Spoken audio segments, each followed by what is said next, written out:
Hello and welcome to a special interview for The Wire supported by Glentivate Books. A thoughtful and thought-provoking study has recently been released by the Centre for Policy Research, and it argues that India should rethink its foreign policy and its strategic priorities to come more into accord with a changing world. Here is the study, and it's a fascinating document to read. But it does raise two fundamental questions. How easily can this be done? And can it happen whilst Mr. Modi and the BJP are in power? Joining me now to talk about the paper, but also to talk about those questions, is one of its authors, former National Security Advisor and former Foreign Secretary, Shivshankar Menon. Mr. Menon, the introduction to your study says, and I'm quoting, "The foundational source of India's influence in the world rests on four pillars: domestic economic growth, social inclusion, political democracy, and a broadly liberal constitutional order." Today, most people would say those pillars are wobbling. Would you agree? Well, I think we make the point that these are being renegotiated today in India. Economic growth, certainly, there has been a period of stagnation followed by actual recession thanks to the pandemic. And we will have to work very hard to get back onto a high growth trajectory. But certainly, these pillars are shaky. But what we try and point out is the way forward over the next 10 years. I'll come to the way forward in a moment's time. But I'd like to point out also that what we've put out is a discussion paper. It's being hosted by CPR and by the Takshashila Institute in Bangalore. It's on their website. And what we really like is people to comment and tell us, make suggestions, tell us what's wrong, tell us what's right. It's precisely in that spirit that I want to talk to you. I'll come in a moment's time to the solution. Let's focus for a while on what I call the problem. Two of the pillars that are wobbling, you say they are being renegotiated, are actually issues of considerable concern. First, economic growth has been steadily sliding from 2017-18. And other than the chief economic advisor, I can't think of any other reputable economist who believes that we'll go back to 7 and 8% levels of growth in the predictable future. Doesn't that mean that India's attraction and influence as a market has diminished and will remain diminished for a while? Well, we start our chapter on the economy by saying the best foreign policy for India is double-digit growth. But we do analyze secular stagnation and the problems it causes for us, not just in terms of our influence, but our ability, our capabilities to actually implement policy. And we then suggest ways out of it. We do think there are ways out of it, by the way. Export-led growth, concentrating on improving our own human capital, our infrastructure at home, investing in our own people. There are things we can do, and we try and list those. But it's true, we don't say that everything's going to be perfect today, tomorrow. But the basic message we give is that in order to get out of this sort of stagnant economy, we need to actually engage much more actively with the world. Again, I'll pause you there because I'll come to solutions in a moment's time. The other problem is to do with the pillar on which India's democracy, its social inclusion, its liberal constitutional order rests. That too has been sliding. Mm-hmm. And the problem is, most people would say that slide is unlikely to reverse and be corrected under the BJP government and Narendra Modi. And if they get re-elected in 2024, the slide could get worse. Well, that's up to us as the Indian people, isn't it? It's still our country. But the problem I'm suggesting is this. But what we look at in the paper is how this affects our prospects in a much more difficult world. We've never said it's easy. In fact, we actually stress how difficult it will be. But there are ways forward. Absolutely. But the problem is that if you're trying to correct and reorder India's foreign policy, you're doing it at a time when the country is diminished both democratically and economically, and that makes the task of rethinking foreign policy that much more difficult. Quite true. We never said it would be easy. In fact, it is much harder today than it was, say, 10 years ago when some of us did non-alignment 2.0 and suggested a way forward. I think they were probably much more optimistic at that time, both in terms of the world and in terms of where India was going.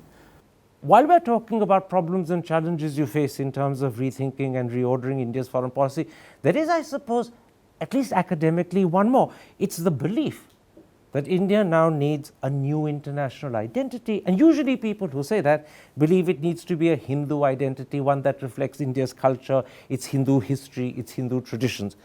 You knock that in your article, but that is the belief, most people would say, the cherished position of the government and the Prime Minister. I can't speak for the government and the Prime Minister. I have nothing to do with them.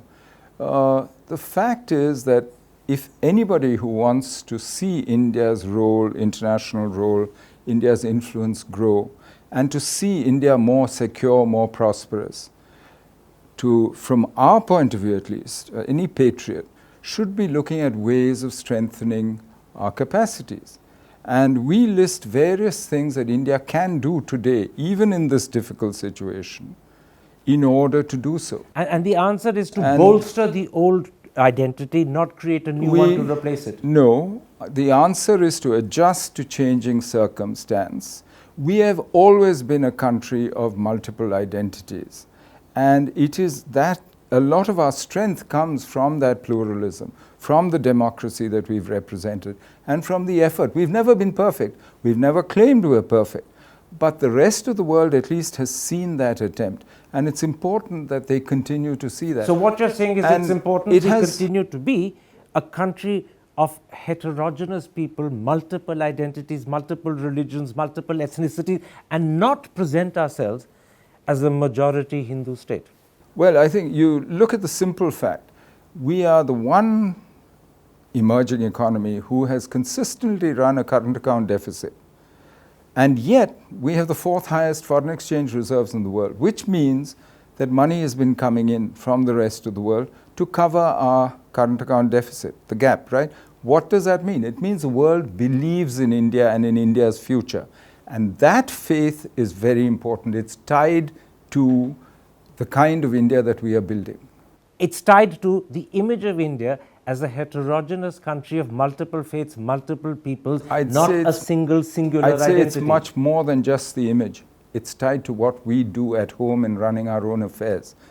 And this is why I say there are ways of improving India's influence and role in today's world if we run our own affairs well and if we engage with the world and particularly our neighborhood properly. Absolutely, which is why I focused on those two pillars which are particularly critical. India as a market that invites investment is critical to our influence because it's a place where people want to be involved in and investing in. And India as a democracy of multiple people, multiple traditions, multiple cultures is the image that makes us not just inviting, but an example for the world to follow. Which is why when these two pillars wobble, there is a serious concern about India's future. And that's why we talk also about, and a large part of the report is actually about what we need to do with the economy, what we need to do internally. Let's then, at this point, pick up on the first big relationship you discuss in the paper, and that's with China. You freely admit in your paper that the relationship with China has been steadily deteriorating since 2012, and this leads you to two conclusions. First, the China challenge is likely to be the most significant in the coming decade. And secondly, you say India's China policy must now be reset to the reality of a live border and of antagonistic political relations. Can you explain your thinking more fully? What does a reset amount to? It amounts to understanding that the old understandings, the basic live and let live arrangement that we had come to during Rajiv Gandhi's visit in 1988, that no longer operates, that the Chinese are no longer bound by many of the things they had committed to do, that their behavior on the border has changed, clearly since spring 2020. They've been moving forward, they've been building infrastructure, they've also amassed troops, and that border is now live, that we need to devise a new regime to deal with it. Our own responses, we have some responses in the chapter on hard power. We have some responses in the diplomatic chapter. Can you tell us what those responses are? Well, for instance, we say we need to rebalance, for instance, the military, for instance. We will have to have a much stronger military presence on the border, but we also need to improve our own defense structures, planning, undertake military reforms, some of which we mentioned. Which have actually started under this government since 2020. They've been trying to do some of this. but more than that, we also talk of external balancing, of finding other friends to help us to shape China's behavior. But ultimately, the key is our own behavior, our own self-strengthening and what we do. Let's pick up on that point, that we need to find external friends to help strengthen us vis-a-vis China. In fact, but that's supplementary to what we do. Absolutely. The key is self-strengthening. Absolutely. They're talking about finding other friends. You say the China challenge makes working with regional Asian powers like Iran, Turkey, and Russia ever more important. I presume that also means that we need to alter our concern about Turkey's relationship with Pakistan, perhaps even alter our concern about Iran's relationship with China. Our need to have them on our side is greater than any concerns we may have about their relationship with Pakistan or China. Quite true. And it's a much more complicated world. Therefore, that's what we're pointing out. In fact, we specifically say that, what Turkey does with Pakistan doesn't mean that Turkey cannot be useful and actually have some congruence with us on other issues. So it seems to me that we're in a much more complicated game. The reason we mention Iran, Turkey, Russia is because we are both a continental and a maritime power. And a lot of our problems with China are actually continental. It's a land boundary that's disputed. The Quad addresses some of the maritime issues. It attempts to restore the balance of power in the maritime domain, in the seas near China, for instance, and around the whole Indo-Pacific. But it doesn't address, the others are basically islands. Whereas Absolutely. we are continental. We have to also deal with China and Pakistan on the land. You make one more suggestion about allying with others to strengthen our hand against China. You say one of the important needs is to leverage close partnerships with the United States, Europe, and Japan. Are you there suggesting that vis-a-vis China we should ally, or align, maybe not ally, align more closely with the West? Well, what I'm saying is that different partners have different uses. Today, for instance, and there's a whole chapter on the information age and how we need to stay out of the Sinosphere, out of the Chinese set of standards and the Chinese internet community which they're building, cut off but not entirely autonomous from the existing World Wide Web.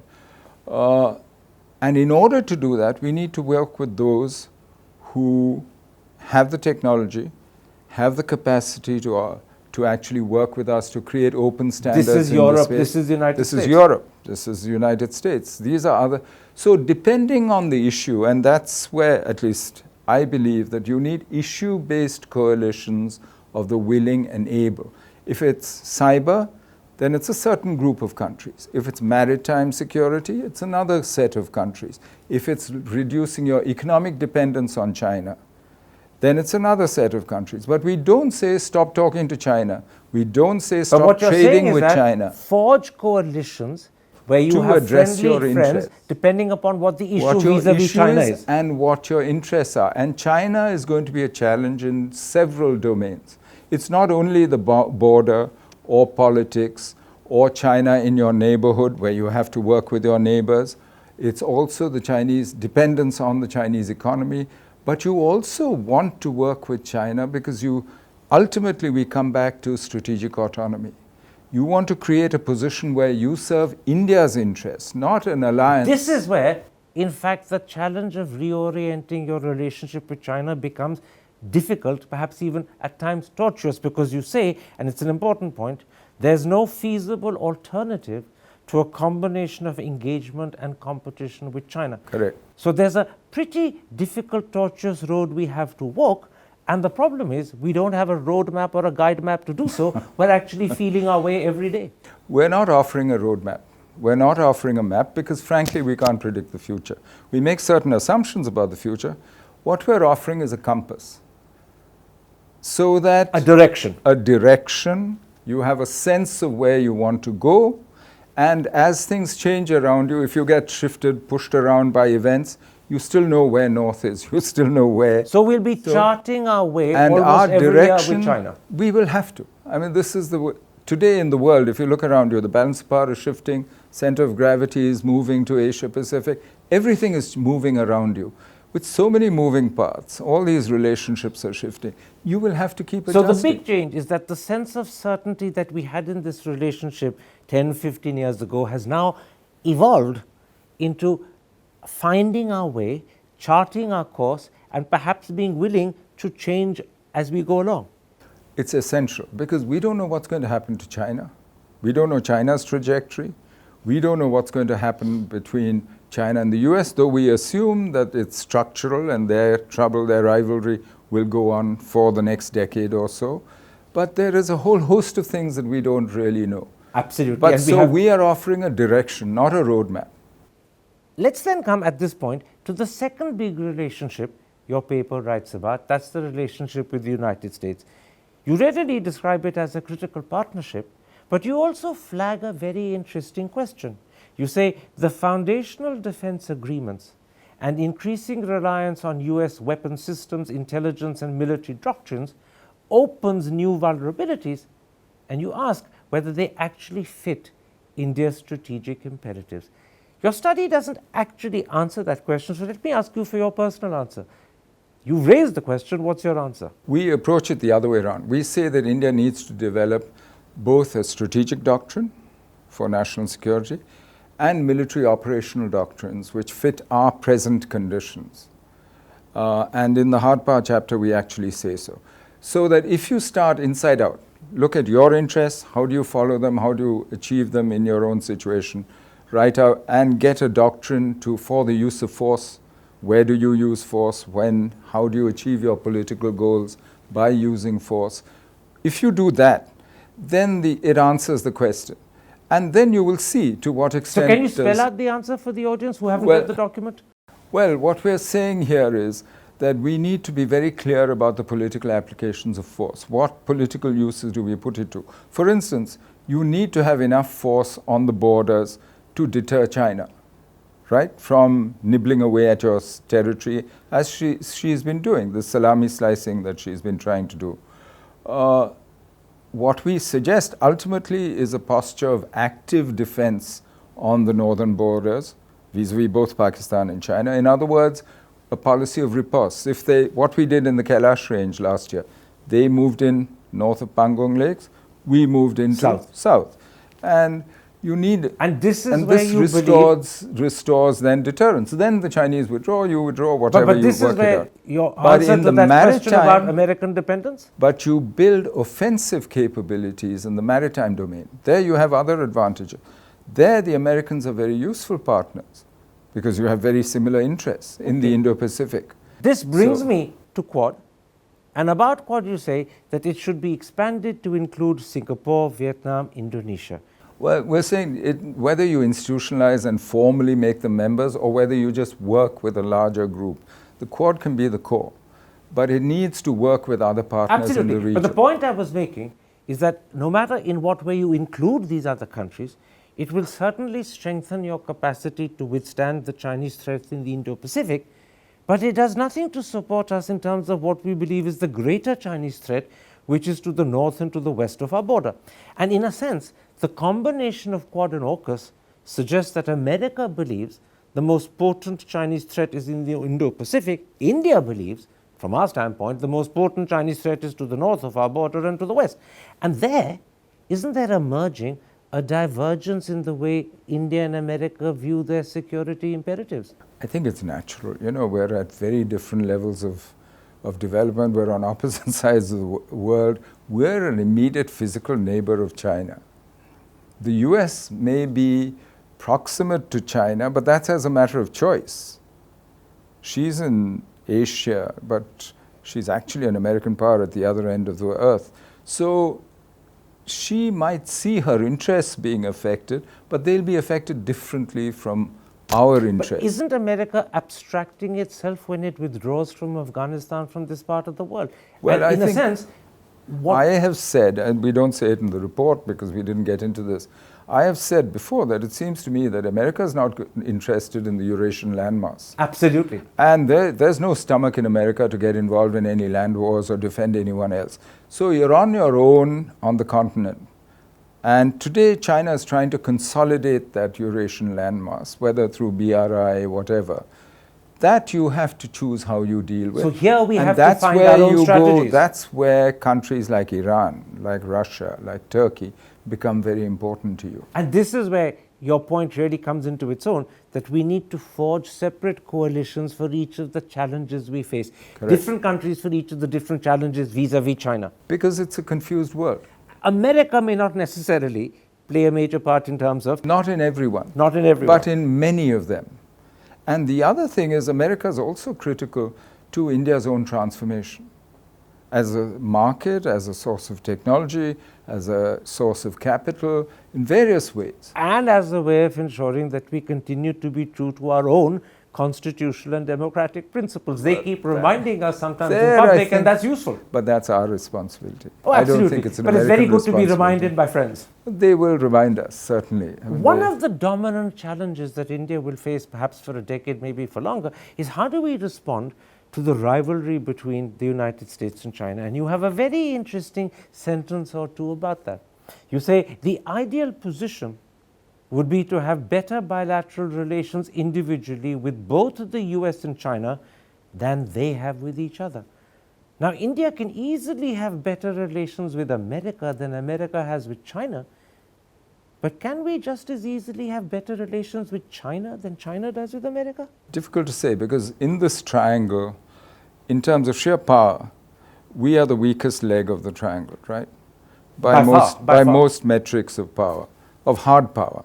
Not in terms of influence and soft power so far. But a lot depends on how the Chinese see this relationship and how they're willing to. Today, I think China herself is shifting in her attitude to the world. She's now convinced that the US is determined to do her down, to prevent China's rise or the achievement of the China dream, China's great rejuvenation, whatever they want to call it. And they see that as a primary contradiction, but something they have to manage, because they recognize that they are still nowhere near the US level in most metrics of power. How do they then deal with what is secondary to them, meaning India, Japan, other countries which they see as part of US strategy? Do they choose to work with them? They say they want to. You notice their reaction after what happened in Ladakh. What are they saying? They're saying, yeah, that's a border thing, let the militaries talk about it, but let's go on with the rest of the relationship. But are they willing to do so in practice? It's hard to see. So you will not know until you make the attempt. You sit, talk, try them out, test them on Once issues. again, we touch and feel our way.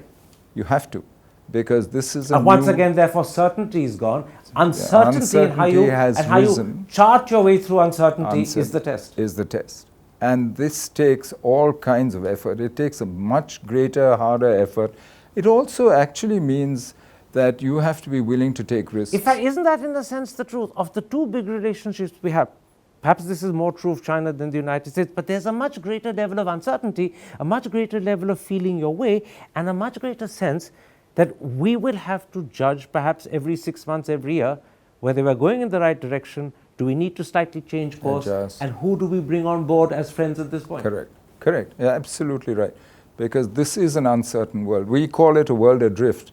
It's a world between orders. It's no longer a safe, either a bipolar Cold War world or a unipolar post-Cold War world. That's a wonderful phrase. In a world that's adrift, we're trying to chart a course, but because the world is adrift, our course can't be dead certain. It has to keep changing. It has to change, and you need to know the direction you want to go in. And we'll hit choppy waters just as we'll hit placid seas. Placid seas, and there will be difficult times. Okay. Let me then at this point come to the third big subject I want to raise with you, and it's a very important part of your document. It's India's relations with its immediate neighbours. And you very correctly say that India cannot achieve great power status until it's achieved first a sensible relationship, a suitable relationship with its neighbours. But as you point out, there are two problems. One is the proximity of the subcontinent to the Indo-Pacific, which is the seat of the contestation between China and America. And the second problem, in a sense could be a bigger one, is China's willingness, and more importantly, its capacity to interfere in the domestic politics of our neighbours. The question is, what can we do about either? Because both are beyond our control. Well, they will do what they want to do, between them, whether it's the US or whether it's China. That doesn't mean we can't do. We have strengths in the subcontinent, in the Indian Ocean region, which frankly they don't have. We have affinities. They being China? Neither China nor the US. I mean, today both of them, yes, the subcontinent finally is geopolitically significant because it's next to the main fault line in global geopolitics, China-US, right? In the Cold War, the main fault line was in Europe. This was a sideshow. You know, the world, you could go on with your own life quietly. No longer. Today, both the US and China wants Nepal to sign on to BRI. US wants Nepal to sign on to the Indo-Pacific, free and open Indo-Pacific. So today you can't escape this contention, and everybody is going to get involved in the subcontinent. And it will affect our relations with our neighbours. And it will affect, you will. It will be a much more competitive environment, and our neighbours will be happy to use this. The worse India-China relations get, the more likely they are to use that rivalry to get what they can from both of us. America competing with India for influence in our neighbours wouldn't worry us as much as China doing so. Well, and China does it more openly, and China does it in challenge to us. When your relationship is not antagonistic, it's not really in competition with you. I mean, you don't see American influence necessarily as antagonistic to your interests. China's is. The way you see China's relations as your relations with China worsen. So therefore, you need to step up your game. You need to be a source of security for your neighbors. You need to be a source of prosperity for your neighbors. You need to open up your economy to them. To what you're talking about, because your document has several very radical suggestions about how India should reorder its relationship with the neighbors. And the first one you say is that we must separate domestic, political, and ideological considerations from our foreign policy vis-a-vis our neighbors. But the problem is, the present regime gets a huge amount of political domestic capital out of bashing Pakistan and frequently out of bashing Bangladesh. This government would be very unlikely to give that up. You know, it's always been the case that relations with Pakistan are part of domestic politics. I mean, until 1947, it was domestic politics, and it's domestic politics which created partition, including international, what the UK wanted. But, and that problem of there being a vested interest in Pakistan and in India in certain sections, in a certain level of managed hostility between the two, that problem has always been there. Except that it's exacerbated in the last 4 years. No, what I'm saying Remember, is... you had a back channel with Pakistan, you were National Security Advisor. Today, many believe that you'd even charted out some sort of solution, given more time, that could have applied to Kashmir. Well, I think the past is the past. Absolutely, but what the I'm looking at is so different today. No, but today, what do you face? You face the possibility of a two-front war. You see Sino-Pak collusion, maybe 2.5 fronts, if Kashmir itself is not settled internally. So what do you do in this situation? Do you then just say, oh, well, this is the way it is, it's much harder, and we will go on following? This is why we say... Or change course. Or do you change course? But this is what I'm saying. And where do you change course? But Mr. Menon, this is what I'm saying. The argument you make for changing course is rational, it's logical, it's convincing.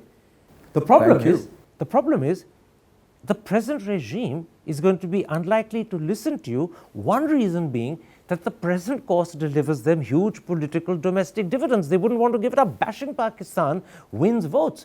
Calling Bangladeshis termites wins votes. Can you see them giving it up? It may be the rational, logical thing to do, but the weightage in favor of the domestic benefit they get is so great. You're asking me to predict the course of Indian politics. No, right? I'm asking you to say, what are the chances that the Modi government will actually follow this advice? If they are interested, if they are patriots, if they're interested in India's influence growing, if they want neighborhood first to work.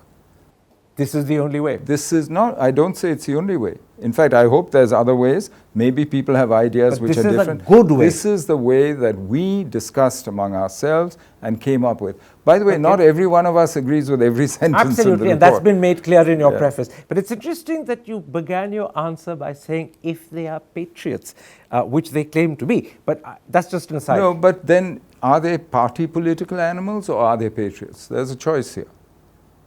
Well, again, I don't want to respond on their behalf, but they believe there's no distinction as far as they're concerned. But the second suggestion about reordering relations with neighbors is perhaps the most radical of the lot. And I want to read it out. You say India should do what China simply cannot, i.e., build regional links, open its markets, schools, and services to the neighbours, and become a source of economic and political stability in the subcontinent. It makes an awful lot of sense. How on earth did you do this when your present relationship with Pakistan is close to rock bottom? Well, Pakistan, I think, will be the exception for its own domestic reasons. I think Pakistan's capacity to carry a normal relationship with India is limited. But for the other neighbors, what you've done by trying to restrict trade and normal, people traveling, marrying, whatever, across these borders, by building these artificial fences, what you've done is you've criminalized everything.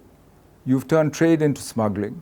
You've criminalized your own border guarding forces and the police forces, and you've actually handed over these regions to the worst elements in your societies. But so can you it makes become, sense to open these up. But can you become a source of economic and political stability in the subcontinent? You could. By deliberately saying not with Pakistan?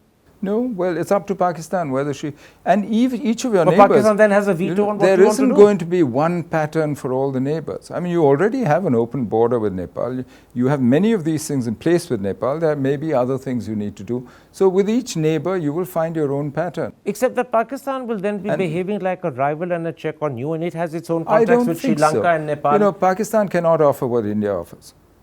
So you believe that we can become a source of economic and political stability without involving Pakistan in that quest? I actually believe we have been for a long time. Why did Nepal survive 12 years of civil war? Sri Lanka 26 years of civil war, with only 1 year when their economy actually regressed. Why? Because the Indian economy was relatively open to them.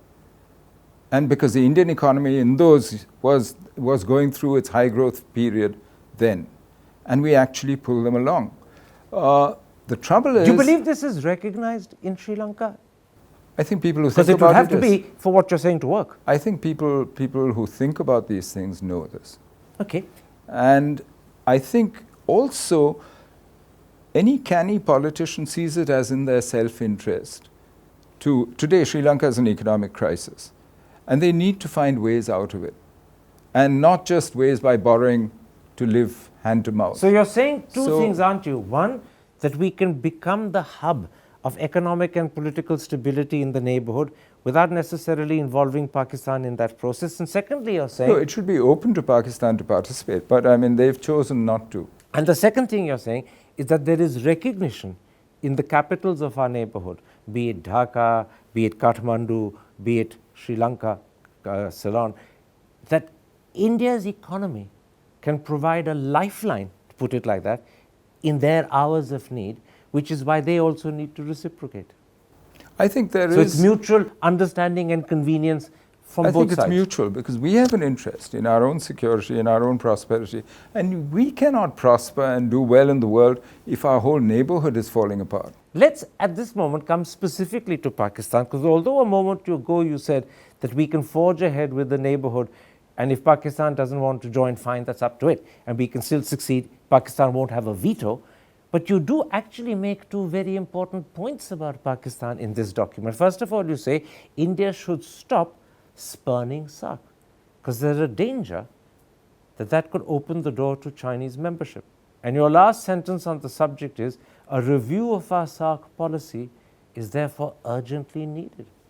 Well, that's because many of our smaller neighbors feel more comfortable in a larger setting, in a multilateral setting like SAARC. It reduces India's dominance. And they're not reduced to negotiating bilaterally on everything. Frankly, our dominance is so great that I don't see why it worries us. SAARC has worked for us and has actually helped us to improve relations in the subcontinent.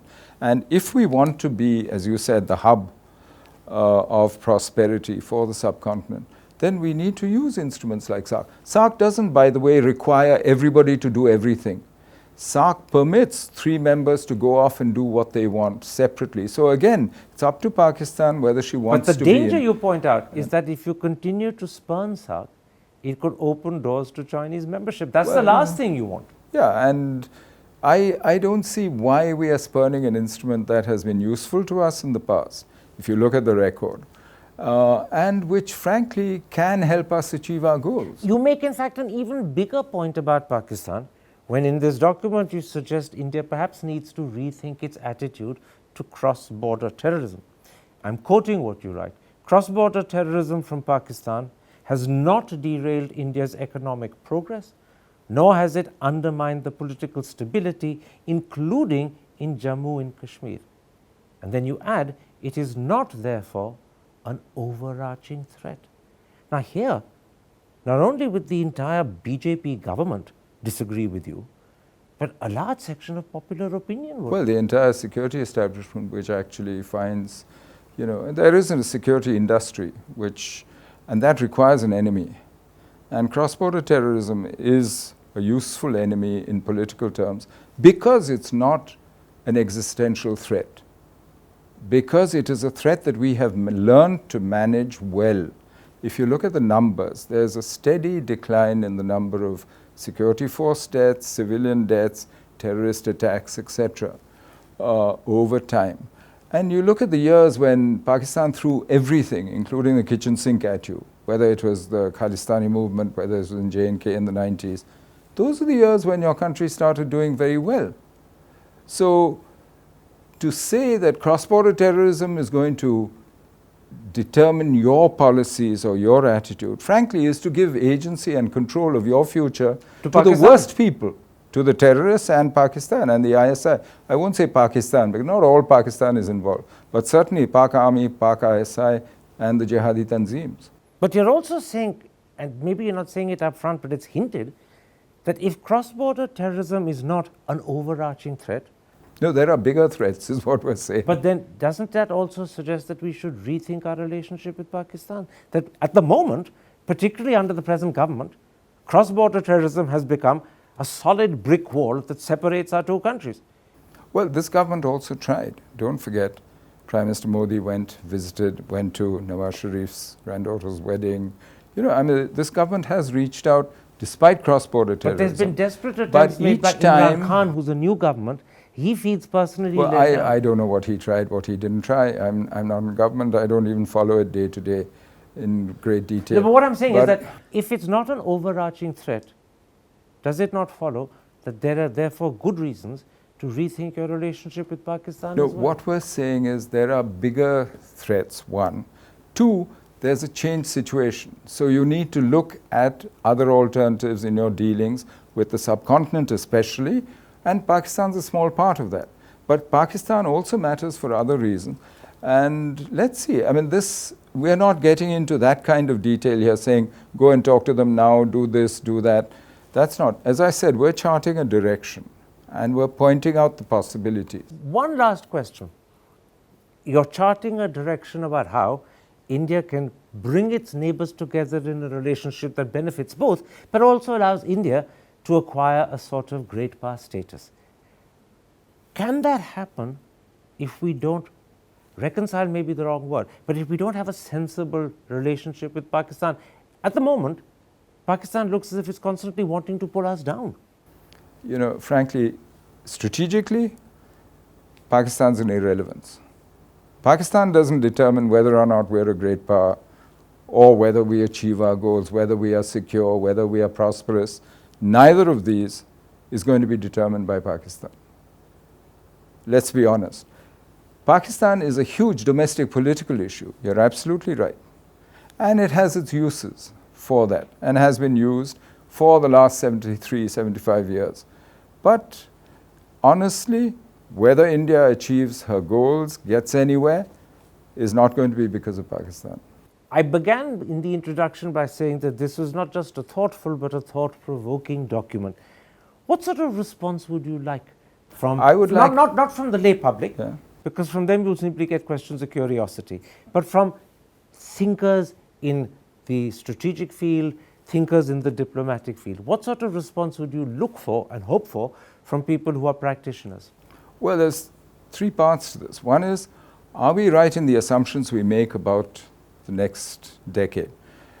Obviously, nobody knows what the future holds, and there will be, black swan events. But do people think this is right, or is there something we've really overlooked fundamental here? Secondly is there anything wrong in our prescriptions, in our analysis of the sources of India's power? The four pillars. The four pillars, the power of example, and and then, of course, about what we say in each field. Because there are new elements here. There's about India in the information age, what we need to do. It's about how we handle hard power, very different. The renewed emphasis on the subcontinent and the Indian Ocean region, the immediate neighborhood. You know, there are bits here which I would like to hear people, alternate views, actually, because frankly, it's very dangerous to be in an echo chamber where only your views You can actually be heard. want a debate. I want an honest debate, because I think this really matters to India's future, because India's future now is tied to how we deal with the rest of the world more than ever before. We are not a world unto ourselves. Do you plan to present this to someone who was your colleague and today is the foreign minister? Well, I'm sure we'll send it and we'll make sure it's available to them. And you'd like to sit down and talk these issues out with him? Well, it's up to them if they want to. If they want to just implement it without acknowledging better it, still. that would be even better. Shivshankar Menon, a pleasure talking to you. Take care. Thank Stay you very safe. much. Thank you.